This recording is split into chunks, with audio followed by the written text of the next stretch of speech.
नमस्ते दोस्तों, एक स्टॉक है एल्गी इक्विपमेंट करके। ठीक है, बहुत लोगों ने ये नाम पहली बार सुना रहेगा, पर इस कंपनी के नाम पे मत जाना। कंपनी काफ़ी ही अच्छी दिखाई दे रही है। और अगर मैं इसके नेट प्रॉफिट आरओसी के नंबर की बात करूं, all time high net profit पे बैठी है company, all time high sales पे कंपनी है अभी, और रिजर्व काफ़ी अच्छा है। सेल्स ग्रोथ बोलो, प्रॉफिट ग्रोथ बोलो, लास्ट 3 ईयर का प्रॉफिट ग्रोथ 44% का है, लास्ट 5 ईयर का प्रॉफिट ग्रोथ 24% का है, और सेल्स ग्रोथ की बात करूं तो लास्ट 3 ईयर का 19% का है, लास्ट 5 ईयर का 12% है। नंबर्स काफ़ी अच्छे। वीडियो में थोड़ा समझने की कोशिश करेंगे स्टॉक के बिजनेस के बारे में, और अपने ही सेगमेंट में ये लीडर है। ठीक है, जो ये कंप्रेसर वगैरह बनाती है ना, मैं आपको दिखाऊंगा, रेलवेज वगैरह के लिए भी बनाती है, तो ये अपने ही सेगमेंट में लीडर है। चर्चा करेंगे सारी बातें, पहले पीडीएफ में चलते और थोड़ा पहले बिजनेस समझ लेते, फिर उसके बाद स्टॉक के प्राइस के ऊपर आएंगे। ठीक है, 120 कंट्री से भी ज़्यादा मतलब देशों में फैले हुए हैं। अगर मैं बात करूँ, ये कंप्रेसर वगैरह बनाते यहाँ पे, जैसे मैं दिखा देता हूँ पीडीएफ में इनके ये ओपन हो जाए यार जल्दी, ये जल्दी ओपन ही लोडिंग ही नहीं होता है।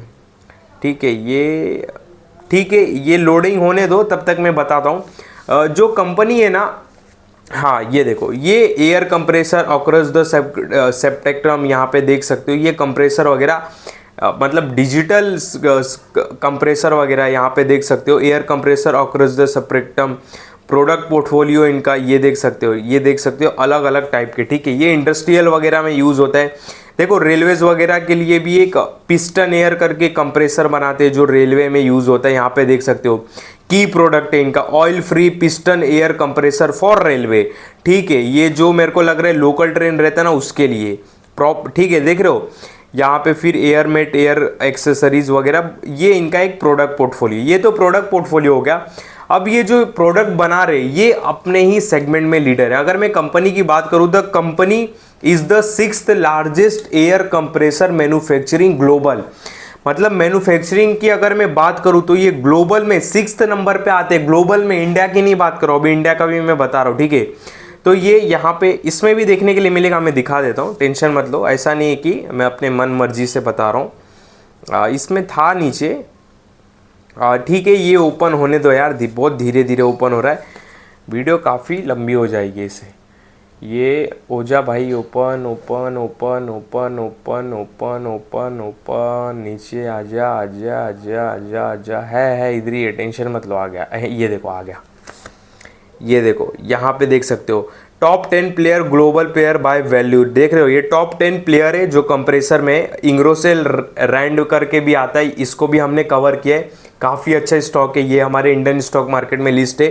ठीक है, सेकंड नंबर पे ग्लोबली अगर इंग्रोसेल रैंड की बात करें तो ये company 6th largest air compression manufacturing है ग्लोबली। ठीक है, अगर बात करूँ एल्गी इक्विपमेंट की, और सेकेंड लार्जेस्ट इन इंडिया है, जो कि काफ़ी अच्छी बात है। प्रोडक्ट पोर्टफोलियो हमने देख लिया। ठीक है, उसके बाद देखो रेवेन्यू मिक्स की बात करूँ तो ऑटो इक्विपमेंट वगैरह भी बनाते हैं, 8% का वहाँ से रेवेन्यू आता है इनको। कंप्रेसर से इनको 92% का रेवेन्यू आता है। रेवेन्यू बाय कंट्री की बात करूँ तो 49% इनको जो रेवेन्यू है, मतलब अराउंड 50% के आसपास का जो रेवेन्यू है इनको, यहाँ पे एल्गी देख सकते हो। ठीक है, अराउंड 50% के आसपास का जो रेवेन्यू है वो इंडिया से आता है, और जितना 50% का और रेवेन्यू है वो रेस्ट ऑफ वर्ल्ड, यानी कि ग्लोबली जो 120 कंट्री में अपना काम धंधा करते हैं वहाँ से बिजनेस आता है। ठीक है, प्रेजेंस की बात करूँ तो 120 कंट्री में फैले हुए। डायरेक्ट प्रेजेंस की बात करूँ, मतलब डायरेक्ट जहाँ पे इनकी पकड़ है, तो 28 कंट्री में, मतलब जहाँ पे डायरेक्ट पहुँच सकते। ठीक है, मतलब वहाँ पे डायरेक्ट इनकी प्रेजेंस है 28 कंट्री में, जो कि काफ़ी अच्छा नंबर निकल के आता है। इंडिया की प्रेजेंस की बात करूँ तो इंडिया में ऑल स्टेट में ये फैले हुए हैं। ठीक है, और इसके बाद अगर मैं इंटरनेशनल प्रेजेंस की बात करूँ, कौन कौन से कंट्री में, मिडल ईस्ट, यूएसए, इंडोनेशिया, उसके बाद बेल्जियम, ये सारी कंट्री में फैले हुए। ठीक है, कंपनी के पास 400 से भी ज़्यादा डिस्ट्रीब्यूटर है, और कंपनी के 2 इंटरनेशनल मैन्युफैक्चरिंग फैसिलिटी भी है, जो कि काफ़ी अच्छा नंबर निकल के आता है। सब मैं पीडीएफ में भी दिखाऊंगा, टेंशन मत लो। ठीक है, यहाँ पे 80 से भी इनके ज़्यादा क्लाइंट है, जैसे कि textile, pharma, agriculture, mining, automotive, construction. Clients के नाम की बात बताऊं तो टाटा मोटर्स हो गया, डॉलर हो गया, जुबलेंट फार्मा हो गया, अल्ट्राटेक सीमेंट हो गया, JSW स्टील हो गया, अडानी पावर हो गया, HUL हो गया, रिलैक्सो हो गया, हिंदुस्तान एरोनॉटिक लिमिटेड हो गया। ठीक है, ये सारे इनके क्लाइंट्स है भाई।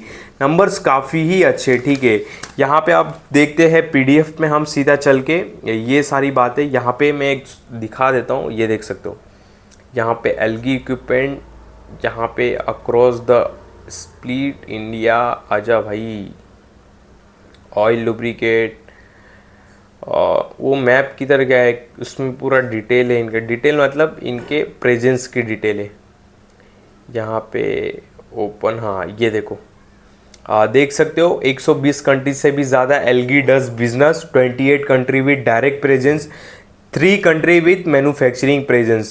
ठीक है, उसमें से कौन है, एक इंडिया में एक मैन्युफैक्चरिंग प्लांट है इनका। और ये मैप कुछ ब्लर दिख रहा है, बता नहीं सकता। मिडल ईस्ट के साइड एक मैन्युफैक्चरिंग प्लांट है और एक यूनाइटेड स्टेट में, जो कि काफ़ी अच्छा बात है। ओवरऑल अगर मैं मैप देख के समझूँ तो पूरी दुनिया को कैप्चर इन्होंने करके किया हुआ है। ठीक है, बिजनेस में, जो कि काफ़ी अच्छा नंबर, फिगर और बिजनेस बताता है। ठीक है, यहाँ पे आ जाते हैं इनके मार्केट कैप वगैरह पे।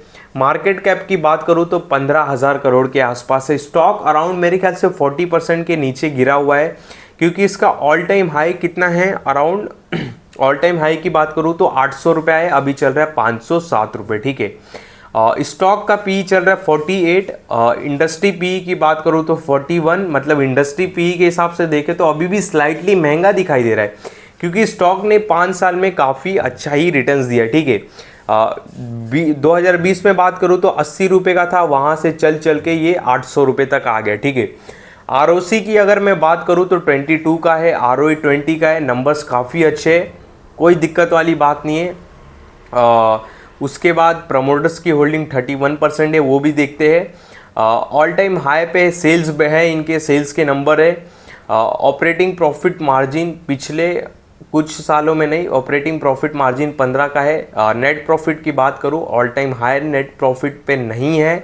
मैंने ध्यान नहीं दिया, क्योंकि इनका 2023 में 371 करोड़ का नेट प्रॉफिट था, जो कि स्लाइटली 312 फिर 324 करोड़, यानी कि नेट प्रॉफिट में वापस सुधार आता हुआ दिखाई दे रहा है। ठीक है, यहाँ पे अगर रिजर्व की बात करूँ तो रिजर्व अच्छा खासा है, कर्जा इनके ऊपर 521 करोड़ का। नंबर्स ठीक है, कोई टेंशन वाली बात नहीं है। नीचे आते हैं तो प्रमोटर्स की होल्डिंग अराउंड 31% है, एफआईज की होल्डिंग अराउंड 29% है। एफआईज ने 1% भी माल बेचा नहीं है इस गिरते मार्केट में। और डीआईज की होल्डिंग 5% है। पब्लिक की होल्डिंग इसमें अराउंड 29% के आसपास है। ठीक है, तो 29% पब्लिक होल्ड कर रहे हैं। ठीक है, शेयर होल्डिंग पैटर्न भी काफ़ी ठीक है। यहाँ पे वैल्यूएशन एक बार मैं जो इंग्रोसेल रैंड है, जो हमने कवर किया था, ठीक है, उससे मैं एक बार कंपेयर करके देखूँ। इसका क्या स्टॉक का पी निकल के आता है, ये 41 के पी पे। ठीक है, और ये कितने के पी पे था, ये अराउंड 48। ठीक है, तो स्लाइटली अभी भी महंगा दिखाई दे रहा है। ठीक है, पी रेशियो अगर मैं 10 साल के मैक्स से देखूँ तो 51 का मीडियम पी है, और ये चल रहा अपना 40 कितने पे, अराउंड 48 के पी पे। ठीक है, 10 साल के एवरेज से देखें तो नंबर्स ठीक है, 5 साल के एवरेज के हिसाब से देखें तो भी ठीक है, 3 साल के हिसाब से देखें तो भी ठीक है यार। ठीक है, अब देखो ये थोड़ा हाई वैल्यूएशन वाला कंपनी लग रहा है। रीज़न क्या है, अपने ही सेगमेंट में थोड़ा लीडर है। ठीक है, अच्छे रिटर्न्स दिया है, अच्छे नंबर से, इसके वजह से लग रहा है मेरे को। ठीक है, पर हाँ ओवरऑल अगर मैं बात करूँ तो अभी भी स्लाइटली थोड़ा महंगा दिखाई दे रहा है, अभी भी थोड़ा दिखाई दे रहा है। ठीक है, तो ध्यान दो, ऐसा नहीं कि महंगा है तो अपने को इस पर स्टडी नहीं करना, स्टडी ज़रूर करो इस पे। ये स्टॉक पे कंपनी काफ़ी अच्छा है, एक नया स्टॉक मिला है एलगी इक्विपमेंट करके। ठीक है, बहुत लोग फर्स्ट टाइम सुने रहेंगे, पर ज़रूर इसके बिजनेस के ऊपर स्टडी करो, काफ़ी अच्छा स्टॉक दिखाई दे रहा है। और बात रही देखो ओवरऑल वैल्यूएशन की अगर बात करूँ तो मेरे को लग रहा है आने वाले समय में वो भी कंफर्ट हो जाएगा, बिकॉज देखो करेक्शन आ गया अभी इसमें। ठीक है, करेक्शन आने के बाद स्टॉक सडनली मूव नहीं करता है, फिर क्या होएगा ना, बहुत टाइम तक अब एक ही रेंज में फंसा रहेगा, और उससे क्या आएगा, क्या होगा कि इसका वैल्यूएशन कंफर्ट होगा। ठीक है, तो आपके पास टाइम बहुत है, स्टडी इसके ऊपर करो, देखो कैसा है। ठीक है, बाकी पास्ट परफॉर्मेंस काफ़ी अच्छा है, नंबर्स काफ़ी अच्छे। तो ये था एलगी इक्विपमेंट के ऊपर वीडियो। आई होप आपको अच्छा लगा रहेगा। बाकी इस स्टॉक से रिलेटेड कुछ पूछना हो पूछ सकते हो। और बाकी ध्यान देना, मेरे इस वीडियो में आपको किसी भी तरह का बाय सेल का कॉल नहीं है। और वैसे भी मेरे किसी भी वीडियो में कभी भी किसी भी स्टॉक से रिलेटेड बाय सेल का कॉल नहीं रहता है। इस बात का आप बहुत बहुत ध्यान देना।